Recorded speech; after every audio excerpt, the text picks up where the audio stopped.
अशी आपली पाटवडी पातोडी तयार आहे। थापटून वड्या पण म्हणतात ह्याला। तर जर तुम्हाला रेसिपी आवडली असेल तर लाईक करा, शेअर करा आणि सबस्क्राईब करा। फार सुंदर झाली आहे, खूप पटकन होते, इझिली होते। हे पहा। आणि आपल्याकडे कट आमटी सुद्धा पातोडीची तयार आहे। हे पहा, पटकन होतात दोन्ही पण गोष्टी, खूप इझी आहेत। मी कोमल तुमच्या सगळ्यांचं आपल्या रेसिपी चॅनलमध्ये खूप खूप स्वागत करते।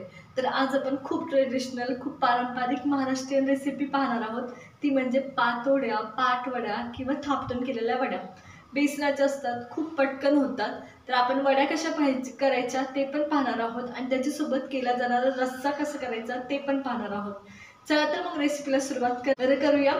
तर मी वड्या करताना खूप साऱ्या टिप्स सांगितल्या आहेत, ट्रिक्स सांगितल्या आहेत, काय काळजी घेऊ शकतो ते सुद्धा सांगितलं आहे। त्याच्यामुळे व्हिडिओ शेवटपर्यंत पहा आणि चला तर रेसिपीला सुरुवात करूया। बनवण्यासाठी किंवा थापटून वड्या बनवण्यासाठी आपण इथं तेल घेतलं आहे। जेवढं लागतं तेवढं आपल्याला, तुम्ही कमी जास्त करू शकता। इथं मी मोठ्या 2 पळ्या तेल घेतलं आहे। तुम्ही सगळ्यात पहिले जिरी व्यवस्थित फुलू द्यायची, अशी तडफडू द्यायची। त्याच्यानंतर इथं मी लसूण, हिरवी मिरची, 5-6 हिरव्या मिरच्या, 4-5 लसणाच्या पाकळ्या, थोडंसं कढीपत्ता म्हणजे 10 पानं कढीपत्त्याची, हे सगळं केले आणि व्यवस्थित हलवून घ्यायचं। व्यवस्थित कच्चापणा जाऊ द्यायचा मिरच्याचा, लसणाचा। कढीपत्ता खूप छान टेस्ट येते ह्याच्यातच टाकल्यावर। त्याच्यानंतर आपण हळद टाकतोय। थोडंसं झणझणीतच चांगल्या वाटतात पातोड्या, त्यामुळं शक्यतो जरा जास्त हिरवी मिरची टाकायची। आता हे माझं झालं आहे, आपण हळद पण टाकली आहे। तर त्या टायमाला मी ह्याच्यात पाणी टाकते। जेव्हा तुमचे 1 वाटी बेसन पीठ असेल तेव्हा तुम्ही 1.5 वाटी पाणी टाकायचं आहे। तर इथं माझं 1 वाटी बेसन पीठ आहे, तर 1.5 वाटी मी पाणी टाकते। उकळी येऊ द्यायची व्यवस्थित। आता आपण उकळी यायची वाट बघूया। मीठ टाकते, चवीनुसार मीठ टाकायचं। तर उकळी आली ह्याला, त्या टायमाला मी ह्याच्यात खोबऱ्याचा कीस टाकते। मिक्सरमधून वाटून टाकलं खोबरं थोडंसं तरी चालेल, खूप चांगलं लागतं। तर आता उकळी आली, आपल्याला बेसन मिक्स करायचं आहे, पण बेसनच्या गुठळ्या नाही झालं पाहिजे। तर माझी इथं ट्रिक आहे माझ्याजवळ ह्याच्यासाठी।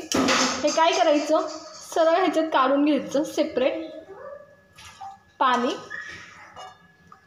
आणि बेसन ह्याच्यात ॲड करायचं व्यवस्थित असं।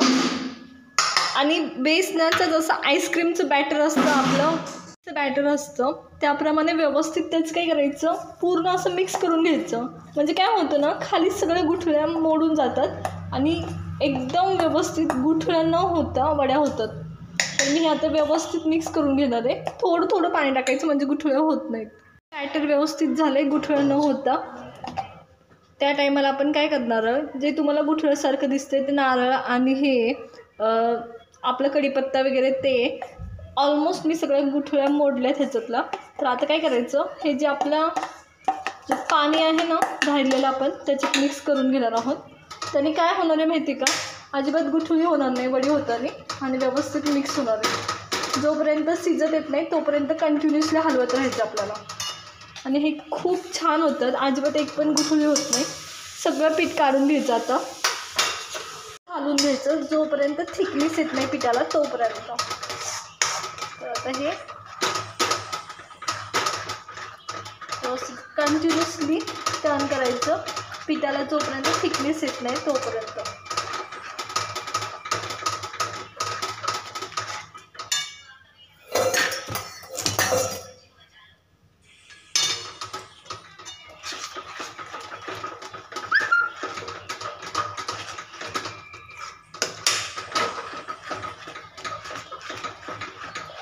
जेव्हा पीठ आपलं बेसनासारखं होईल तेव्हाच त्याला स्टॉप करायचं, म्हणजे पिकल्यासारखं होईल त्या टायमाला। तोपर्यंत कंटिन्युअसली हलवायचं। एकदम व्यवस्थित थिक झालं आहे। तर आता काय करायचं, हे जवळजवळ पूर्ण वड्या होण्याच्या स्टेजला आलं आहे, पण तरीसुद्धा आपल्याला एक वाफ काढून घ्यायची आहे। व्यवस्थित झालं आहे। आता त्या टायमाला आपण काय करणार आहोत, त्याच्यावर एक झाकण ठेवायचं। आता मी ज्याच्यात आपलं बॅटर तयार केलं होतं तेच ह्याच्यावर झाकणार आहे, कारण मला वाफ साईडला बिलकुल घालवायची नाही। नाहीतर ते काय होतं, थोडंसं असेल ना, प्रमाण खूप कमी असेल ना मोठं ताट झाकलं ना की व्यवस्थित शिजलं जात नाही बेसन, त्याच्यामुळं तर मी बरोबर 30 वाटी झाकणार आहे, जेवढं त्याला आवश्यक आहे तेवढं. हे झाकून ठेवणार, एक 5 मिनटं असंच ठेवायचं आणि मग काढून घ्यायचं. 5 मिनिट झालेत, परत हलवून घ्यायचं, व्यवस्थित शिजलंय का बघायचं. तर हे बघा एकदम व्यवस्थित शिजलंय, एकदम थिक झालंय आणि व्यवस्थित शिजून पण गेले. तर आता काय करायचं, एका ताटाला व्यवस्थित तेल लावून घ्यायचं. मी घेतले ऑलरेडी, मी तुम्हाला दाखवते. जसं आपण बाकीच्या वड्यांना तेल लावून घेतो, हे मी व्यवस्थित साईडला तेल लावून घेतले. आपलं सगळं बॅटर आपण ह्याच्यात आता ट्रान्सफर करणार आहोत. काढून घेणार आहे माझ्या तेल लावलेल्या ताटामध्ये आणि थोडं थोडं टाकायचं, जेणेकरून सेम वड्या पडल्या पाहिजे सगळ्या साईडला. त्या पद्धतीने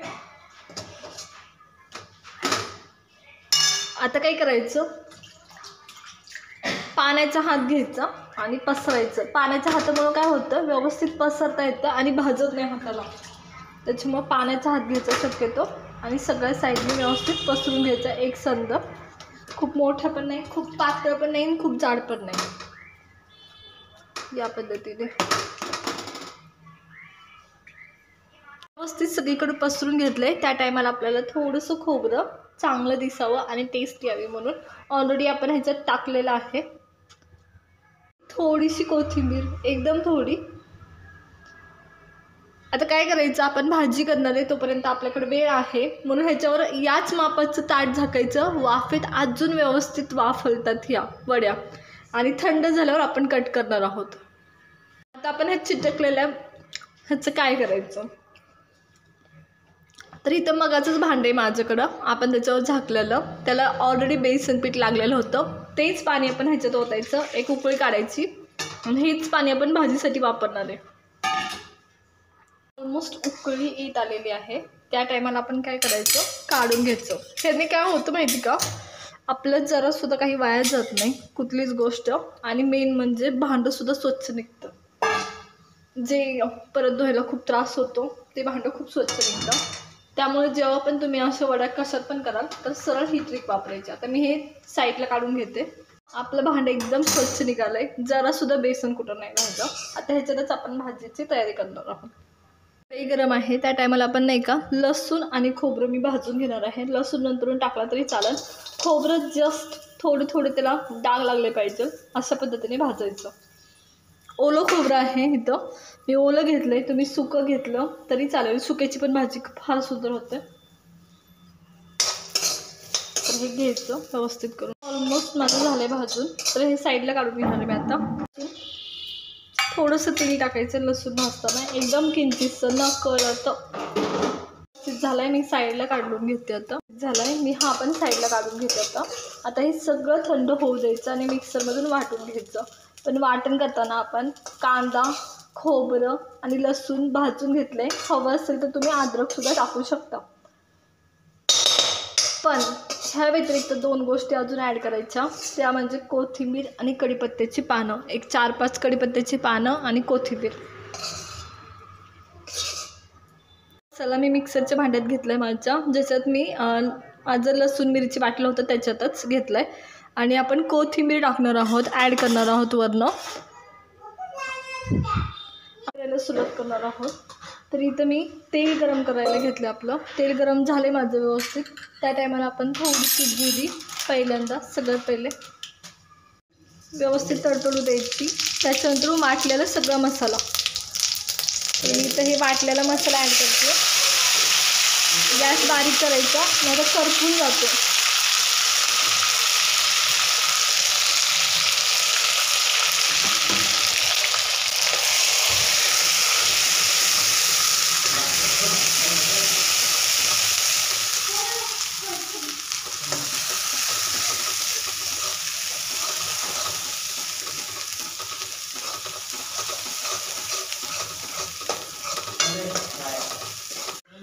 हळद टाकायची थोडीशी. हळदीने नाही का थोडासा कलर चेंज होतो. काळं तिखट वापरते, तुम्ही कांदा लसूण मसाला आणि लाल तिखट असं वापरलं तरी चालतं ह्या भाजीत. तर मी हे व्यवस्थित मिक्स करते. जरा झणझणीत हवी मला भाजी म्हणून मी जास्त टाकलं आहे. कमी जास्त तुम्ही करू शकता. तर हे व्यवस्थित होऊ द्यायचं. जोपर्यंत तेल सुटत नाही तोपर्यंत मसाला व्यवस्थित होऊ द्यायचा. आता जवळजवळ माझं तेल लगेच सुटलं आहे कारण तेल खूप गरम होतं.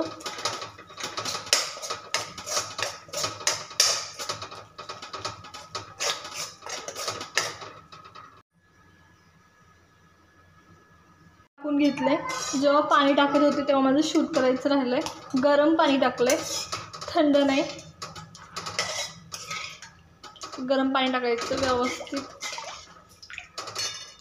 आणि व्यवस्थित मिक्स करून घ्यायचं सगळं. शक्यतो गरमच पाणी टाकायचं, नाही तर भाजी खूप खराब दिसते. पाणी ॲड करायचं थोडं थोडं.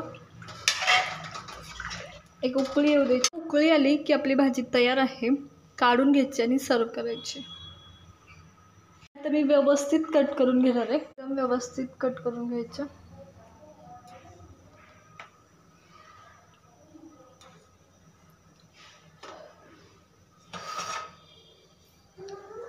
कट करून गेलेत. मी तुम्हाला दाखवते शेप कसे पाहिजे. हे बघा, अशा पद्धतीने शेप पाहिजे वड्यांचा. हे पहा किती सुंदर दिसते. सगळ्या वड्याच्या आता काढून घ्यायच्या व्यवस्थित. हे पहा या पद्धतीने. अशी आपली पाटवडी पातोडी तयार आहे. थापटून वड्या पण म्हणतात ह्याला. तर जर तुम्हाला रेसिपी आवडली असेल तर लाईक करा, शेअर करा आणि सबस्क्राईब करताना कोणती काळजी घ्यायची. सुरुवातीला एक नंबरची टीप म्हणजे बेसन हे रवाळ असावं. ते आपण विकत आणतो ना ते बेसन खूप मऊ असतं, खूप असं मैद्यासारखं असतं. तसं नाही पाहिजे. जेणेकरून तुमच्या वड्या ह्या खूप चांगल्या व्हाव्यात, एक नंबर व्हाव्यात, अतिउत्कृष्ट व्हाव्यात. ह्याच्यासाठी तुमचं बेसन हे रवाळ असलं पाहिजे. जरा थोडंसं जाड, खूप पण नाही पण थोडंसं जाड असलं पाहिजे. त्यांनी वड्या खूप अप्रतिम होतात आणि दिसायला पण फार सुंदर दिसतात आणि व्यवस्थित शिजल्या जातात. दुसरी गोष्ट शिजवण्याच्या बाबतीत. शिजवताना आता हे आपण खूप कमी लोकांसाठी करतोय, जसं की 4 ते 5 लोकांसाठी करतोय. त्याच्यामुळं कढईमध्ये शिजवणं खूप सोपं जातं. पण जेव्हा तुम्ही 10-15 लोकांना करता तर कढईमध्ये खूप चांगल्या प्रकारे शिजल्या जात नाहीत. त्या अर्धवट कच्च्या राहतात किंवा त्याला थोडा तरी 10 ते 20% चव तरी कच्च्यापणाची राहते. तर अशा वेळेस काय करायचं, आपण जेव्हा ते वाफवून घेतो तर परत व्यवस्थित वाफण्यासाठी कुकरमधून एक शिट्टी काढून घ्यायची. एकदम व्यवस्थित वाफल्या जातात, काहीच प्रॉब्लेम येत नाही. जेव्हा तुम्ही खूप मोठ्या प्रमाणात वड्या करणार असता तर ही रेसिपी म्हणजे ही गोष्ट लक्षात घ्यायची. तिसरी गोष्ट रस्स्याच्या बाबतीत. आता खूप जणांना प्रश्न आहे की रस्सा आपण आता पुण्याच्या साईडला वगैरे किंवा जिथं बाहेर पातोड्या वगैरे मिळतात, खूप ठिकाणी ग्रामीण भागात भेटतात किंवा काही ठिकाणी मासवड्या सुद्धा अशाच केल्या जातात. फक्त त्याच्या साधनाची रेसिपी एक वेगळी असते. ह्याच्या व्यतिरिक्त मासवड्यांमध्ये पण काही नसतं. रस्सा सुद्धा असाच केला जातो मासवड्याचा सुद्धा. तर काय होतं, तर रस्त्याची चव काय येते माहिती का, ते कंटिन्युअसली गॅसवर असतं किंवा आरावर असतं. जर तुम्हाला असं वाटत असेल ना की तुमच्या रस्त्याची चव अप्रतिम व्हावी तर जेव्हा तुम्ही भाकरी करत असताल ना दुसऱ्या साईडला तुमचा रस्सा ठेवा. बारीक गॅस करून एकदम बारीक गॅसवर व्यवस्थित होऊ द्यायचा जोपर्यंत रस्स्याला त्याची स्वतःची तरी येत नाही तोपर्यंत. असं केल्यानं रस्स्याची चव अप्रतिम होते. तर तुम्हाला आजची पाटवडीची रेसिपी कशी वाटली हे आम्हाला कमेंट करून नक्की सांगा. भेटूया नवीन रेसिपीसोबत. तोपर्यंत आपलं चॅनल पाहत राहा.